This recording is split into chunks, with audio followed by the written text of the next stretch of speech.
Notre société est en constante métamorphose. Il est important de comprendre les événements qui se produisent autour de nous. Des histoires incroyables, sensibles, choquantes, inimaginables. Racontons les comportements des uns et des autres pour éveiller et exhorter à la vigilance. Le rendez-vous, c'est sur la chaîne de Rossi BGO. Continuez par nous envoyer vos histoires afin que nous puissions éclairer notre société sur les faits, des incidents et des événements à couper le souffle. Ne manquez surtout pas de nous donner vos avis sur les histoires que nous vous racontons, de liker, de commenter et surtout de vous abonner à notre chaîne Rossi BGO. Regardez, écoutez avec attention et tirez une bonne leçon. Bon visionnage. Bref, la famille, nous tous on a écouté ensemble le présentateur, ce qu'il a dit. Il dit abonnez-vous, likez, laissez les commentaires et sans oublier de partager mes vidéos pour que ça puisse vraiment aider tout le monde. La famille, des histoires que les gens viennent m'expliquer, je ne suis pas propriétaire ou encore vraiment, je ne suis pas l'auteur de ces histoires que les gens viennent me confier et puis moi, ils viennent relater. Moi, j'ai fait mon devoir de relater ça à mon français handicapé, là, à une chose à plus lourd. Donc, habituez-vous de ça. Et je vous dis, je ne suis pas là, il n'y a pas sponsor qui est derrière moi. Donc, j'ai fait ça comme bénévole pour que ça puisse aussi aider moi, mais ça m'aide aussi. La famille, voici encore une histoire qui m'a été confiée par une dame. Cette dame-là dit, c'est sa camarade qui était secrétaire d'un monsieur. Et ce monsieur a perdu sa femme, 6 lits d'accouchement. Et sa femme, lorsqu'on enterre sa femme, 2 mois plus tard, sa femme appelle la secrétaire et elle lui dit non que oui. Dis à mon mari, où il m'a envoyé pour venir travailler là, je ne peux pas faire 2 à la fois. J'ai l'enfant ici, il y a un nouveau-né ici et aussi pour travailler, c'est pas bien. Donc, s'il peut envoyer quelqu'un, il n'a qu'à envoyer quelqu'un, tu peux vraiment tenir l'enfant. La famille, morale de l'histoire, écoutez très bien l'histoire pour mieux comprendre. Vous qui sacrifiez des gens pour avoir de l'argent, pour avoir le succès, ces gens-là, ils vous attendent de l'autre côté. Ces gens-là, ils vous attendent de l'autre côté. Écoutez très bien cette histoire. Voici l'histoire même à question, bien avant que j'explique l'histoire même, je vous dis toujours, voyez, ma chaise, que je parle de ça. J'ai juste besoin d'une chaise, voilà. Et après, on verra le reste parce que j'ai envie de changer et je veux vraiment changer ma chaise parce que ça me donne mal au dos. Je veux vraiment une chaise bien confortable où je peux avoir encore plus d'inspiration et aussi compter sur vous. Au cas où si j'ai un petit bobo là, vous pouvez aussi me soutenir, mais ma chaise d'abord. Et après, on va avancer de l'autre côté. La famille, je ne force pas tout le monde. Hein. Ceux qui peuvent le faire, peuvent le faire. Voilà, je n'oblige pas quelqu'un, je ne force pas quelqu'un. Voici l'histoire qui m'a été confiée par l'ami, la camarade de la secrétaire d'un monsieur. Ce monsieur, dans le pays, vraiment, c'est un cadre. C'est quelqu'un qui est bien placé.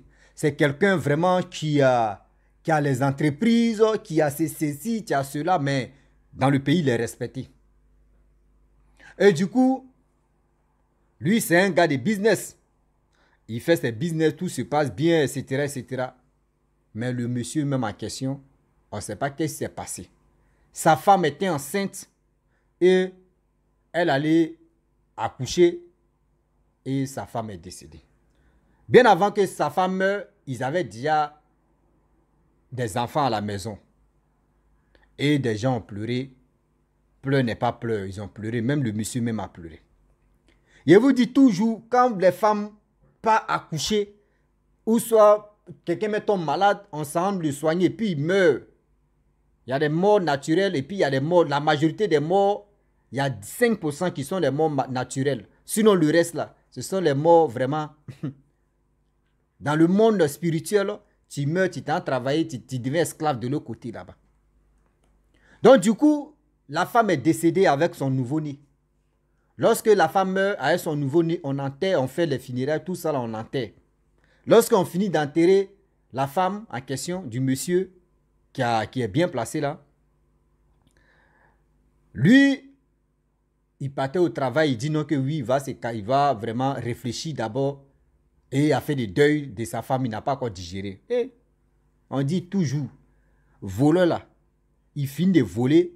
Et quand on dit il y a des gens qui viennent vérifier, mais le voleur même, il est parmi vous, il a arrêté pour voir qui va dire ceci, qui va dire non que je l'ai connu, je l'ai reconnu, j'ai fait ceci. Donc le voleur même vient si le crime, si le lieu de crime même, et puis il regarde. C'est comme ça, il faisait semblant. Déjà, c'est lui-même qui a tué son enfant et sa femme. Déjà, c'est lui qui a sacrifié sa femme et son enfant. Le monsieur, quand tu dis, ah, tu es là, ça fait 2 mois ou combien de mois? Tu ne peux pas te marier. Ah non, deuil de ma femme là, ça me fatigue encore. Franchement, où celui-là a fait des femmes, ce n'est pas dans ma tête. Donc ceux qui lui parlaient de, ah, voyez ma fille, voyez une jeune fille, lui il dit toujours non que oui, la mort de sa femme vraiment lui travaille dans la tête. Et 2 mois, 3e mois, voici, la secrétaire qui était au boulot, le numéro de l'entreprise sonne. Elle décroche, elle dit, allô? La dame dit, c'est pas, je donne un nom comme ça, hein. C'est Patricia, non? Elle dit, oui, c'est Patricia. Elle dit, mais vous c'est qui? Elle dit, non, je suis la femme de ton patron. Aïe, comment la femme de mon patron? Elle dit, non, il faut te calmer, je vais te parler. Faut pas couper, hein. Elle dit, aïe. Mais c'est quoi ça? C'est quelle femme? Elle dit, elle a dit son nom, en même temps, la secrétaire a coupé. Elle était traumatisée, elle dit, mais c'est quoi ça?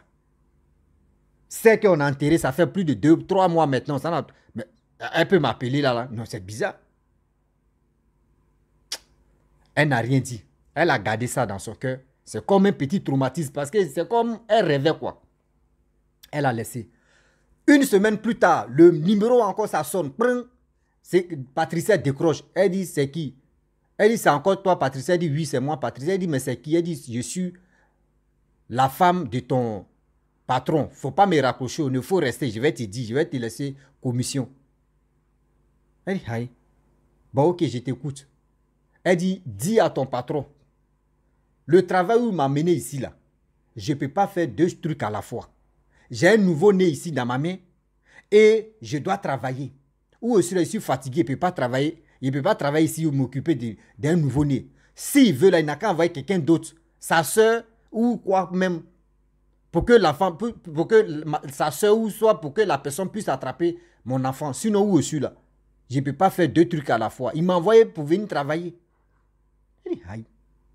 Elle dit, bon d'accord. La secrétaire dit, tellement qu'elle était vraiment troublée même dans la tête. Elle dit, ok, tu as parlé, j'ai compris. Je vais lui dire. Lorsqu'elle raccroche, dans la soirée, voici, parce que les patrons, eux, ça dépend de l'heure qu'eux peuvent venir au travail. Vers les 16h, 15h par là, vous voyez, patron, tu viens. Elle voit le patron. Le patron s'en dans son bureau, elle s'en dans le bureau de son patron, calmement, tranquille, quoi. Et du coup, est que le monsieur même en question, il dit, il y a quoi? Elle dit, ah patron, j'ai reçu un coup de fil de la part de ta femme. Elle dit, c'est quelle femme? Elle dit, ah, ça fait 2 fois le coup de fil. La première fois, il a coupé, mais deuxièmement, elle m'a dit non, qu'il était commissionné. Voici ce qu'elle a dit. Elle dit, tu lui as envoyé à quelque part pour aller travailler. Mais elle ne peut pas faire 2 choses à la fois. Le travail plus un nouveau-né. Elle ne peut pas s'occuper des 2 choses comme ça. Il faut envoyer quelqu'un d'autre qui peut vraiment attraper l'enfant pour l'aider. Le patron dit, c'est qui? Elle dit, non, c'est ta femme là. Il dit, ta femme qui est décédée là. Le patron dit, lui aussi, tellement qu'il veut embellir, manger le cerveau de la femme, il dit, la secrétaire, il dit, non. Mais toi, tu crois à ces histoires là? C'est qu'elle est déjà décédée. Toi-même, tu étais le jour de son funérail. Tu étais là, mais c'est des trucs. Il faut laisser. C'est des gens qui peuvent prendre le numéro des gens pour faire ça, pour t'effrayer. Il ne faut pas écouter ça là.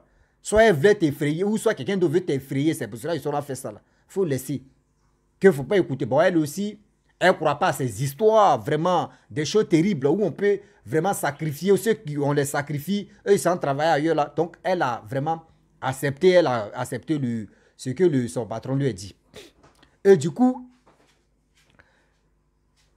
elle maintenant, elle a décidé de bloquer le numéro qu'il avait appelé là. Patricia a bloqué. La dame ne peut pas appeler encore. Là, elle appelle son mari maintenant. Elle dit, ah, j'appelle ta secrétaire, ça ne passe plus. J'ai appelé 2 fois, j'ai causé avec ta secrétaire. Je pense qu'elle t'a commissionné. Hein. Il dit, c'est quelle commission? Je lui ai dit non, que ici, là où tu m'as envoyé là, je travaille. Je ne peux pas m'occuper d'un nouveau-né. Donc, si c'est comme ça, il faut avoir une de tes sœurs pour qu'elle puisse m'aider. Et moi, je vais travailler. Sinon, où tu m'as envoyé, je ne peux pas faire deux choses à la fois. Je suis fatigué, je ne peux pas. Hein? Lui, quand la femme a raccroché à main, il dit OK. Il a dit son OK seulement là. Là, il a coupé en même temps. Il allait voir son mara. Il allait voir son marabout, son féticheur, où il allait faire son travail. Il allait là-bas. Il allait dans d'autres pays hein, pour aller faire son travail. Il arrive là-bas. Le mara lui demande il y a quoi? Il dit non, que voici ma femme m'a appelé. Elle a appelé ma secrétaire. Voici ça, c'est traumatisme où on est là. Moi, mais où je suis là, mais c'est même plus ce que je vais dire. Moi, mais j'ai causé avec ma femme. Donc, où je suis, franchement, je ne sais pas quoi dire. Et du coup, le mara dit, bon, d'accord. Tu sais pourquoi elle t'appelle, elle réussit à vous appeler. C'est parce que le deuil, tu n'as pas encore libéré. C'est-à-dire, tu n'as pas encore enlevé le deuil sur toi. Le deuil de ta femme, tu n'as pas encore enlevé ça sur toi. Si tu te retournes là-bas, enlève le deuil de ta femme sur toi. Et tu reviens, on va faire le travail. Il dit, ok, il n'y a pas de problème. Il est parti, il a enlevé le deuil. Il ne sait pas comment on enlève le deuil, mais lui, il sait comment lui, il a enlevé le deuil. Et il s'est retourné. Lorsqu'il se retourne, le mara maintenant fait ses trucs, ce qu'il pouvait faire. Cacher, bloquer, tout. Mais cimenté, cassé. Pam, il est venu. Le mari est venu là. 1 mois passe, rien. 2 mois, bon, tout se passait bien parce qu'ils l'ont bloqué de l'autre côté, il n'y a plus rien. La dame fait tout son possible pour rentrer en contact avec son mari, zéro. C'est là maintenant, elle fait recours. 3 mois plus tard, elle fait recours à ses enfants. Parce que c'est une mère, elle connaît le numéro de ses enfants. Elle était, parmi ses enfants, il y avait une, la plus grande était là. Le téléphone sonne. Le papa n'était pas là, elle décroche, elle dit c'est qui? Elle dit non. C'est bon, il va donner un nom, c'est Sarah, non? Elle dit oui, c'est Sarah. Et vous, c'est qui? Elle dit non. Si je te parle, il ne faut pas être paniqué, il faut rester, il faut m'écouter. Tu vois, j'ai une commission pour ta mère. Elle dit ok. Et pour ton père. Elle dit ok. Elle dit c'est moi ta mère. Elle dit quelle mère? C'est moi ta mère, tant. Voici, tu ne reconnais pas ma voix? Elle dit oui, je reconnais ta voix. Elle dit mais aïe, maman, comment tu peux m'appeler comme ça? Elle dit non, il faut te calmer. Dis à ton père, la fois dernière, je l'ai appelé et on a causé. Après ça, je l'appelle, son numéro, vraiment, ça ne passe plus. Mais il faut lui dire, voici une commission. Où il m'a envoyé là. Le travail là, je suis fatigué de le faire. Parce qu'il y a un nouveau-né, que je dois m'occuper des nouveaux-nés, vos petits frères. Plus encore, le boulot qu'il m'a laissé, c'est fatigant. Donc, il faut lui dire, il n'a qu'à envoyer une de ses sœurs. Ou il n'a qu'à envoyer une personne qui va vraiment venir attraper l'enfant. Moi, je vais aller travailler. Que je suis fatigué. Je ne peux pas faire des choses je ne peux pas faire 2 choses à la fois comme ça. Parce que ici, vraiment, ce n'est pas facile. C'est là quand la mère a fini de parler. C'est là la grande... C'est-à-dire, c'est là la fille de cette femme-là a commencé à réfléchir pour dire, ah bon? Donc, si elle comprend très bien que c'est son père qui a sacrifié sa mère. Mais donc, elle a commencé, quand sa mère a raccroché, elle a commencé à crier dans la maison. On dit, c'est quoi? Elle dit, maman vient de m'appeler. Déjà, c'est papa qui a sacrifié maman. Maman est en train de travailler dans le monde spirituel. Là-bas, elle est en train de travailler. Elle dit, nos petits frères là-bas, que de dire à nos papas, que où l'amener là-bas, là, elle ne peut pas faire 2 choses à la fois. Elle a commencé à crier, le quartier est sorti. Tout le monde a commencé à parler de ça. Tout le monde a commencé. Oui, le monsieur, folie a commencé en même temps. Ah non. Folie a commencé. Lui aussi, folie a commencé là. Hein. Je ne sais pas, André, il savait. On dit, il s'est retourné encore. Chez le mara. Le mara a fait ce qu'il pouvait faire. Il est revenu. Lorsqu'il revient, 1 semaine plus tard, sa petite soeur meurt. La petite soeur du monsieur meurt. Je ne sais pas. Elle dit, la dame, tu m'as expliqué, elle dit, là, tout le monde se pose la question, ou soit, ces échanges, ils ont fait, ouais. La petite soeur du monsieur allait aider la femme, ouais. Avec son nouveau-né là, ouais. Ou soit, qu'est-ce qui se passe au juste? Tout le monde se pose des questions. Ce que j'aimerais vous dire, franchement, vous qui aimez sacrifier des personnes, vous ne savez pas quand on vous dit donc il faut donner telle personne, il faut faire ceci, il faut faire cela. Et puis toi, sans même réfléchir, parce que tu veux avoir de l'argent, tu veux avoir la gloire, tu veux avoir le succès, tu veux avoir ceci. Mais la personne que tu donnes là, tu as livré la personne comme ça. Tu as livré son âme. Tu as livré ton... C'est-à-dire la personne que tu as livrée là va aller travailler. Il va être esclave. Souvent, quand vous voyez des personnes, ah, il y a vu tel revenant. Ah, il y a vu telle personne. Et après, ils m'ont dit non qu'il est mort. Ah, c'est maintenant, ils m'ont dit non qu'il est mort. On dit, ah, ça fait 10 ans ou ça fait 5 ans qu'il est mort. Moi, je ne savais pas. Il vous dit, la personne a été sacrifiée. La personne a été sacrifiée. C'est-à-dire c'est sa mission. Il est comme ça. Il est en train de souffrir. Prenez ce qui est bon. Un saut, une saut. Souffrir. Prenez. Oh, avancez. Ce français là, c'est pas pour moi. On est dedans. Oui. Donc, du coup, quand vous voyez des revenants, j'ai vu telle personne. La personne n'est pas mort naturelle. Ça, c'est sa mort, c'est mort mystique. Donc là, il est en train de travailler pour des gens comme ça.